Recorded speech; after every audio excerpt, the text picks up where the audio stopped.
C'est dans un décor à couper le souffle, au pied du Har Sinaï, après avoir été libéré de l'esclavage d'Égypte et s'être préparé et purifié pendant 40 ans dans le désert, qu'Hachem s'est enfin lié à nous par une alliance éternelle. Et c'est à cet instant que tout a commencé, que notre destin a pris un nouveau tournant. Nous sommes devenus son peuple, le peuple juif, le peuple à la responsabilité du monde entre les mains, celui qui doit donner l'exemple aux autres nations. Comme un khatan qui donnerait une alliance à sa kala sous la roupa pour qu'elle lui soit consacrée, Hachem nous a offert ce jour-là le cadeau le plus précieux de tous les temps. Il nous a proposé, dans l'écrin de la Torah, le plus beau message d'amour jamais écrit.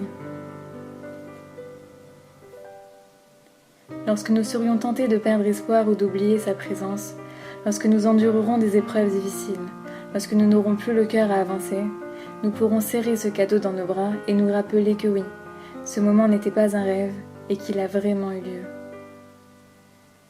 Nous voilà des millénaires après. Nous n'avons plus entendu la voix d'Hachem depuis ce jour de Matan Torah, mais son cadeau est toujours avec nous, et nous le chérissons plus que jamais. Nous l'avons porté dans les camps de concentration, nous l'avons caché lors de l'Inquisition, nous dansons avec à chaque réjouissance. Nous nous affairons à lire et relire cette lettre d'amour dans tous les sens pour y déceler le moindre indice qui nous permettrait de connaître davantage notre Créateur. Cette Torah est notre raison de vivre. Elle nous a accompagnés tout au long de notre histoire, elle donne un sens à notre vie et contient toutes les réponses à nos questions. Elle est l'expression de la volonté du Maître du monde qui s'est uni avec nous au Mont Sinaï.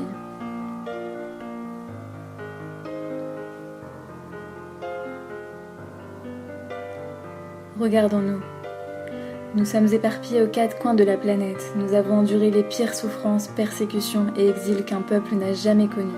Et pourtant, nous sommes toujours unis par cette alliance que l'on retrouve dans le cœur de chaque juif. Le jour de Shavuot, le décor n'est peut-être plus là, mais la lumière et la sainteté de l'époque refera surface.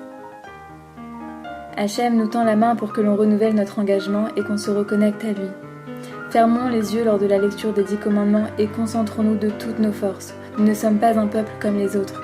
Nous avons choisi de vivre au-dessus de la nature et de nous attacher à l'infini. Repensons la place que la Torah a dans nos vies et nous aurons alors la possibilité de ressentir la magie de ce jour où tout a commencé.